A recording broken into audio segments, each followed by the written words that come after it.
Ito nga pala ang Huawei FreeBuds SE4 ANC. Matagal ang battery life nito. Sa isang charge, pwede mo na siyang maggamit ng 10 hours. At 50 hours naman kapag kasama yung kanyang case. May dalawa rin kasamang ear tips na iba't ibang size. Naka IP54 na rin pala ito. Dust and water resistant. Magaan lang din siya at komportable siyang suotin. Hindi masakit sa tenga. Hindi rin nakakangalay sa tenga. Ang ganda pa ng tunog niya. Isa rin sa nagustuhan ko dito, meron siyang application. Pwede kong hanapin kapag nawawala yung earbuds ko at pwede kong patunugin. Ang maganda rin dito, may gesture control siya. Pwede kong i-customize yung double tap, triple tap, o yung touch hold. Makikita ko rin yung battery percent dito ng earbuds at yung kanyang case. Pwede ko rin i-off yung kanyang noise cancelling. At pipiliin mo lang tong awareness kung gusto mo maging aware sa daan habang naglalakad ka. Para dinig mo pa rin yung sasakyan ng mga dumadaan. At kung naka-standby ka na sa isang lugar, pwede mo nang i-activate yung noise cancelling nito. At ang maganda rin dito, meron siyang tatlong active noise cancellation. Cozy, para habang nagpapatugtog ka, naririnig mo pa rin yung nagdadaldalan. General, kung gusto mong tahimik lang siya ng konti. Ultra, kung nasa palengke ka or nasa gimikan ka. Halos wala ka na masyadong maririnig na ingay dito. Kung gusto mo naman walang delay sa music or gaming, i-activate mo lang tong low latency niya. Ngayon naman, itest natin yung kanyang sound quality. Pakinggan nyo na lang po. Itututok ko lang sa microphone.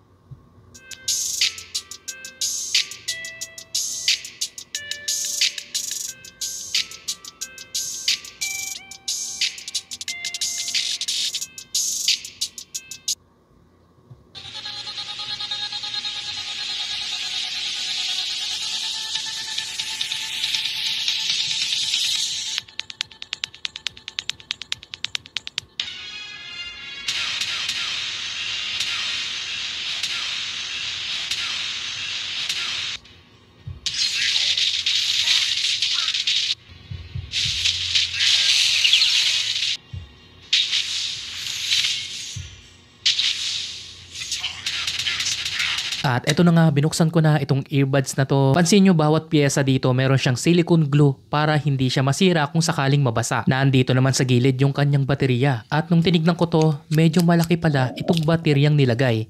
Kaya pala matagal malobat. May BMS din siya o Battery Management System. Pati dito sa pinakailalim po niya ay balot na balot talaga siya ng silicone. Kaya po siya may ganito, kapag ka nabasa o mabaksak mo ay hindi siya hihiwalay o masisira kaagad. Pati yung reset button niya dito ay secure na dahil binalot ng rubber. At talaga namang pinalibutan ng silicone din para matibay talaga. Chinek ko naman yung mismong earbuds nito. Sa palibot din ito, may silicone glue para hindi pasukan ng tubig. Kakaiba rin yung baterya niya. Bilog. Ngayon lang ako nakakita ng ganito. Ewan ko na lang kung pasukan pa to ng tubig sa kapal ng waterproofing nito sa loob. Kahit ultimong maliliit na pyesa, may silicone din. Grabe no? Kung wais kang buyer, sigurado ako hindi mo palalagpasin yung ganito kagandang earbuds.